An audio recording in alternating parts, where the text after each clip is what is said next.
So this video is about how we can use the Victron Smart Battery Protect to connect to our LiFePO4 batteries directly and run large loads like inverters after we have the lower cost programmable smart BMSs like I've written about in my previous videos and a previous playlist that I'll put into the comments.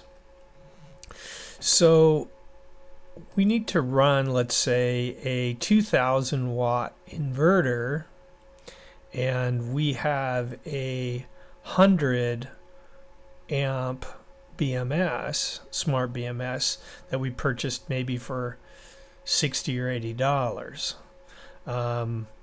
Batteries are pretty inexpensive now, LiFePO4 batteries. However, the BMSs that everybody, the best BMSs cost a lot of money, and the nice thing about those BMSs is they use contactors, and these contactors can handle very large amps reliably and safely.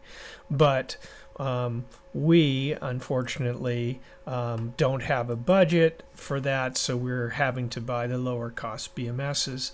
So these BMSs connect to our LiFePO batteries. Again, we get at a pretty reasonable cost, and they're okay at running our main DC loads panels because we're running refrigeration or something like that that only takes about 5 amps.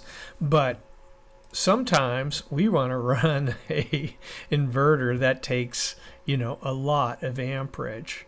So is there a way that we can connect this inverter to this battery safely? So I'll kind of show you a way that I have come up with that this may be possible. So here's a Victron schematic off the Smart Battery Protect 220. It's a 220 amp Smart Battery Protect, and that's what I'm looking at here. And this unit is programmable to cut off at different voltages, high and low. So we're going to do two things here.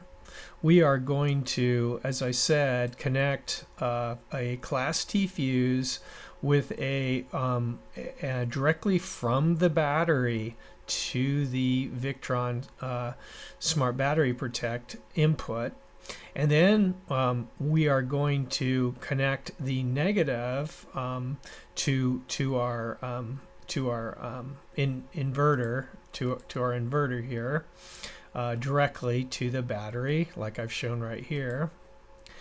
And then we are going to program a low voltage disconnect into this Victron Smart Battery Protect. Let's say it is 12.7 volts. Then we are going to program our Smart BMS, or we have already programmed it, for a cell low voltage cutoff, possibly of 3.175, maybe pack voltage of 12.3. We've already programmed that in there. So then what we're going to do is either connect this wire to the C minus, or connect this wire to the P minus. Either one, you might, depending on what BMS that you have, whether it's common port or not. And you're going to connect that into the L input in this Smart Battery Protect.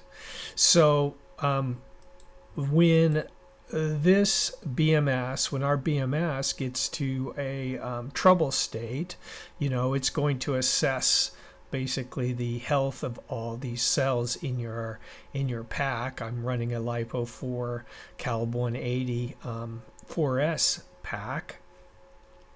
When it senses a trouble, it is going to float this line, and when it floats this line and disconnects it from ground, it is going to cause this output to disconnect.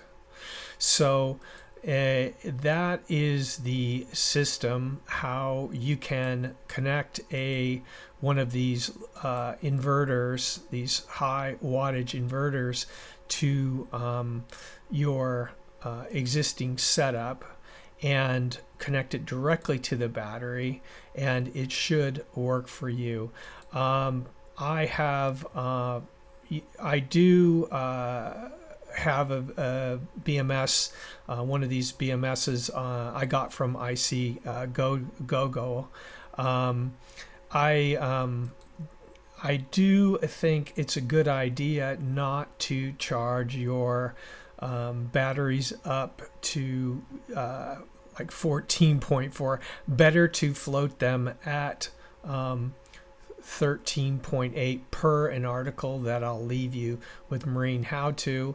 And I don't think it's a good idea to trust these BMSs to do auto balancing for you. I do think it's good to use the Smart Battery Protect connected to the BMS to be an additional layer of protection on your main loads. And in my design, I am using a lead acid battery for starting and my windlass. And I am also using a Sterling DC to DC BB1260. And you can look at my videos to look further into the details of all these components and setup. Good luck on your project, and I'll see you on the next video.